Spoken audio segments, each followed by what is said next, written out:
Hey there YouTube, and welcome to Big Mike Beard Wisdom. So this video is going to be kind of weird because I essentially rushed really fast to try and get some fertilizer down. And the reason why I was so excited and try to do it as fast as I could was because of this. So this is a soil sample result that I got, and they've kind of changed the results just a little bit. So this is from like soilkit.com. You can buy their kits and stuff on Amazon. It's pretty simple. You just get some samples of your dirt, send it in to them, and they give you a response back for how things look. So in pretty much all the results, they're all pretty similar. This one had the most varied on some of the stuff though, but a lot of the soil pH was a little acidic, and then originally they had like where your nitrogen was, and for some reason my yard was like super low on nitrogen. So but you can see just about everything else. So on a bag of fertilizer you've got those three numbers, and it's N, P, and K basically. So N is your nitrogen, your first number. P is your phosphorus, the second number. K is the last number. And in this instance, you can kind of see that everything's medium to very high. And it's pretty cool because they even give you a chart that shows you where all of them land. And you can do multiple ones. You can send multiple ones in. So like here's another one. So again, soil pH about the same. And you can see, well, I probably should have done something that would have brought in the second number. But anywho, hindsight being 2020. So here you can see different levels. So again, depending on what area of your lawn you check, it could come back with different readings. So, but across the board, they were all low on nitrogen, but now it seems like they don't display the nitrogen one anymore. And I'm not 100% sure as to why. So, but you can see that, like this one, things are different. So, whereas the other one had a few more dips and stuff, this one had mostly very high readings. And it's pretty cool because they'll give you like treatment recommendations, and they'll even give you, I think, links to stuff on Amazon to purchase what you need in order to correct your soil. But for me, I was super excited to try and get down some fertilizer right before this like sudden rainstorm was supposed to come in. And I was so excited I completely forgot the intro. You can kind of tell because I was really hectic.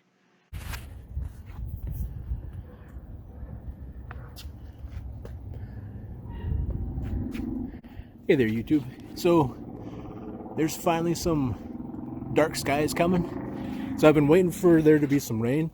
That way I can use the spreader and throw down some fertilizer in the yard. And this Scott's Lawn Pro was at the Fleet Farm. And basically it feeds 5,000 square feet. And then this is high in nitrogen and low in the other two. And I can go over these numbers later. But right now I want to try and get this into the spreader real fast before it rains. But basically, you can see, so nitrogen, 26% nitrogen. And you can see a lot of information here. It's got some soluble potash and then sulfur. And then if you read it, so apply to a dry lawn and water after applying for best results.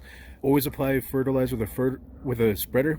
And then I guess this can do some staining. So it'll be interesting to see once I get this open what it looks like.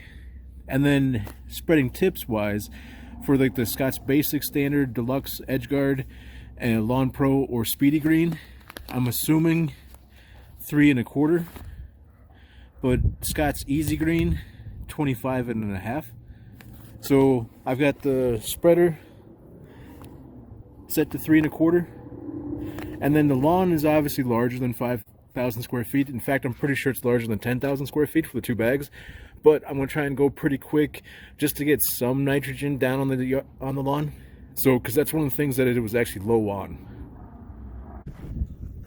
All right, so we got both bags in. and it looks white, so I'd be curious as to what it stains the concrete or other things into looking like. But we'll get this laid out real fast. Alright, so this is the next day. And this, well, as you can probably guess, it didn't rain. So, what I did real quick was just throw down a little bit of water on this backside. So, from the fence to about 3 feet in front of the tree, straight across. And then I squared it off here with the shed. Then about an additional 3 feet from the shed, straight this way to here.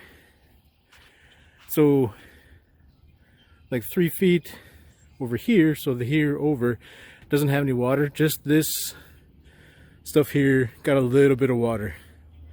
So because it was in the 60s and now the high is about 36, so it's going to be pretty chilly, and then over the next couple of days it's going to get down to about 20 degrees, high in the 40s.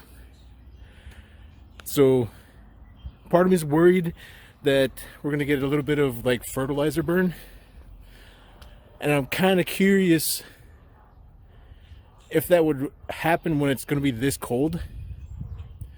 But if I wind up having a weird T-shape of okay area and then the rest of the area winds up being kind of burnt, then I know what happened. And then I also sprayed down this little area here, but it was more or less just a quick spray. It wasn't like a really good soaking. So, which is kind of one of those things where when you do fertilizer, I've never really been able to get like the little particles and stuff to break down when I just do it by hand. Whereas like if I set up a set of sprinklers, sometimes they break down, sometimes they still kind of hang out. So, and then even over here in where I sprayed, let's see if there's any bare spots. So right there, you can still see the little particles, even though this is wet.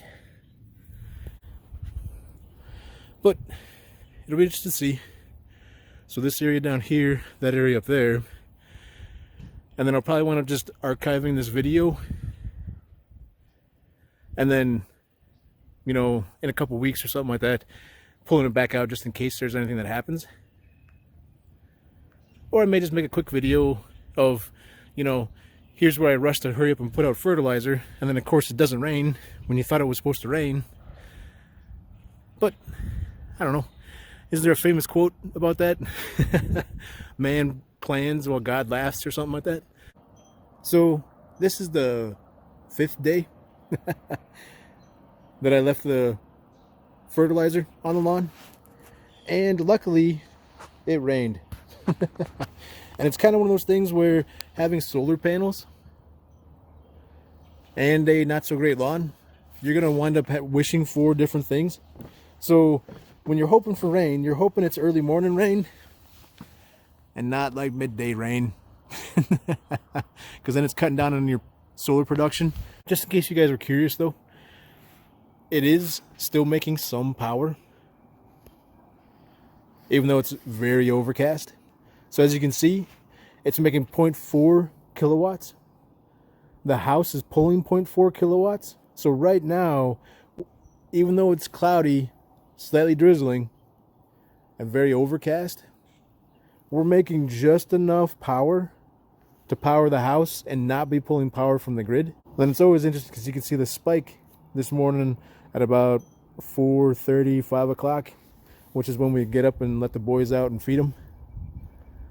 The boys, of course, are Shadow and Bandit, our husky golden doodles. As you guys can kind of see, you really don't see, well, there's some, almost any of that fertilizer. Looks like a lot of it hopefully got wet and went in the ground. So, and then there's no real big major burning as far as I can tell in the areas where I left it versus the areas that I had semi-watered it in.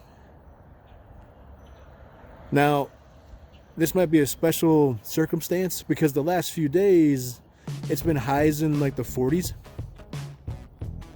and pretty dry. So today we're supposed to have some rain and the highs are supposed to get up, higher 40s. And then the next couple days it'll start getting up 50, 60 degrees. Then Monday it's actually supposed to be like 77-ish degrees or something. And then the next day it's supposed to drop down again and they're calling for a wintry mix of snow.